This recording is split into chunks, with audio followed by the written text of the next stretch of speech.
आवाज मानदेशाचा। भाजप नेते आणि मंत्री चंद्रशेखर बावनकुळे यांनी अल्पवयीन मुलगी पळवून नेली होती या सोशल मीडियावर होणाऱ्या टीकेवरून अखेर त्यांनी मौन सोडलाय।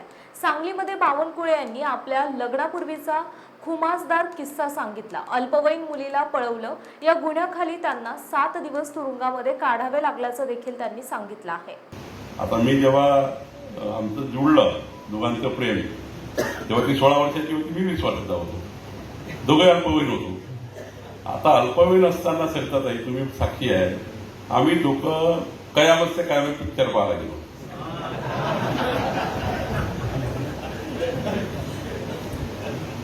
सरिताताईचं घर ते अलंकार टाकीत जवळून 200 मीटरवर आहे।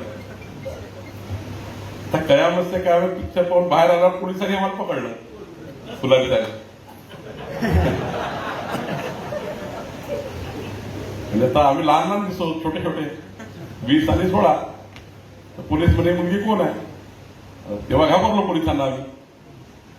तर ती सांगून नाही आली, मी घरी सांगून नाही आलो, पाहायला गेलो पिक्चर। तर पिक्चर पाहिल्यानंतर पोलिसांनी पकडलं तर अवघड झालं। आता 16 वर्षाची माझी बायको, मी 20 वर्षाचा, ती ना घरी सांगतायत आणि मला ना सांगतायत काय केलं आम्ही। पिक्चरच पाहिला होता।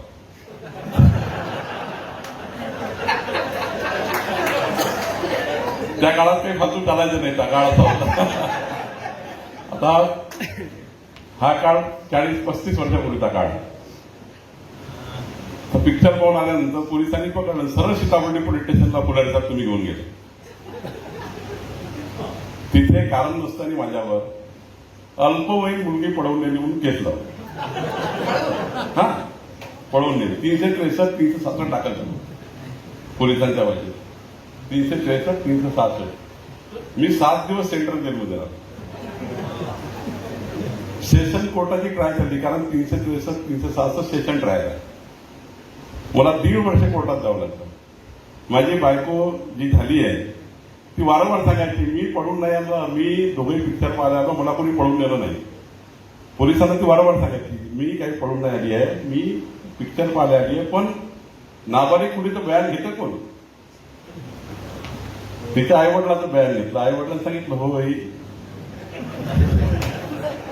आता नाबालिक असल्यामुळे तिचं त्यावेळी पोलिसांनी बयान काही ऍक्सेप्ट केलं नाही आणि पोलिसांनी आईवडिलाचं बयान घेतलं, तिच्या भावाचं बयान घेतलं। आईवडिलाला काही माहित नाही, भावाला काही माहित नव्हतं काय झालं, हे पिक्चर पाहायला गेली की कशाला गेली। त्यांनी स्टेटमेंट देऊन टाकलं, होय आमची मुलगी गायब झाली। तर खरं तर अशा घटना घडतात जीवनामध्ये। मग आमचं लग्न झालं, सेशन कोर्टमध्ये कोर्टाने सांगितलं की अल्पवयीन मुलगी जरी असली, फुलारी साहेब अल्पवयीन मुलगी जरी असली, पण ती ऍक्युजकडनं बयान देते की मी पळून गेली नाही। माझ्या बायकोलाही सांगायला लागलं कोर्टात, मी पळून गेली नाही, माझ्या नवऱ्याला मी पळून गेलो होतो।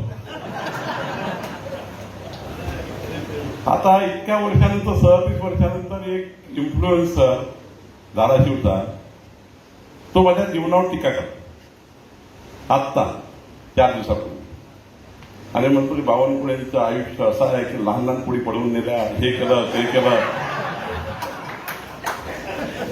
आता मला 2 नातवंड आहे, एक मुलगा आहे, मुलगी आहे, 2-4 नातू झालेले आहेत। इतकं झाल्यानंतर 40 वर्षानंतर एक इन्फ्लुएन्स देतो की बावनकुळेंनी मुली पळून नेली होती। फार वाईट आहे त्यांचं जीवन। आपल्या जिल्ह्यातील तालुक्यातील लेटेस्ट बातम्या पाहण्यासाठी आजच मान चौफेर न्यूज चॅनलला YouTube वर सबस्क्राईब करा आणि बेल आयकॉन प्रेस करा।